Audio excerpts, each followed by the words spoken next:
የሰው ነገር ለመንጠቅ በተለይ እንዲሁ አለመስማማት ተፈጥሮ እንኳን ስትለያዩ አንዱን ንጭጭት አርጋችሁ ራቁቱን ለመጣል ብትሮጡ ሰዎች በጣም ነው።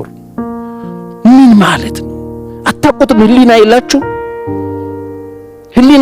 እዚህ ያርጋችሁ በሆነ መንገድ በህግ በምናምን ልታሸንፉት ይችላል። ህሊና የሚባል ነገር የለም ወይ?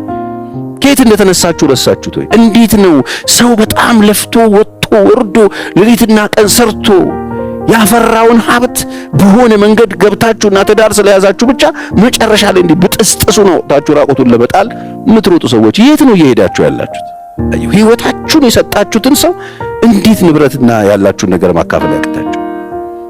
ምንድነው? እዚህ ምድር ላይ እኮ ምንም ይዛችሁት የምትሄዱት ነገር የለም። ምንድነው እንደዚህ የሚያንሰፈስፋችሁ? ስፔሻሊ የሆነች ግጭት ሲፈጠር ለዚህ ሲቀመጥ ያንንም ንጥቅ ውስድ አድርጎ በሰው ስም ቅይር፣ በዘመድ ባጎት በቤተሰብ ምናምን ቅይር አድርጎ ባዶ አድርጎ እጅልን አጣጥፎ ምናምን ነገር አፍጠርጎ ምንም እንዳላረገ ይሄ በጣም እኮ ነውር ነው። አንደኛ እግዚአብሔርን አለማወቅ በደል ነው፣ ኃጢአት ነው፣ እግዚአብሔር የሚጸየፈው ነው። እግዚአብሔር ሁሉን ነገር ያውቃል። ተደፍልፍልፍልፍ አድርጎ እንዴ እናንተ ወስዳችሁ ስም ስታዞሩ እግዚአብሔር ያላየ መስሏችሁ? አሁን እንደ ባዶ እንደተጎዳ እንደተበደለ ሰው እጅ አጣምረው ሁሉንም ነገር ከሰው ለመንጠቅ እኔ ክርስቲያን ሆናችሁ በተለይ እግዚአብሔርን ቃል እየሰማችሁ በተለይ እንደዚህ አይነት ገብጋባና ሰቀቀናም የሆናችሁ ሰዎች እግዚአብሔር ምሕረቱን ያርግላችሁ። ንስሐ ግቡ።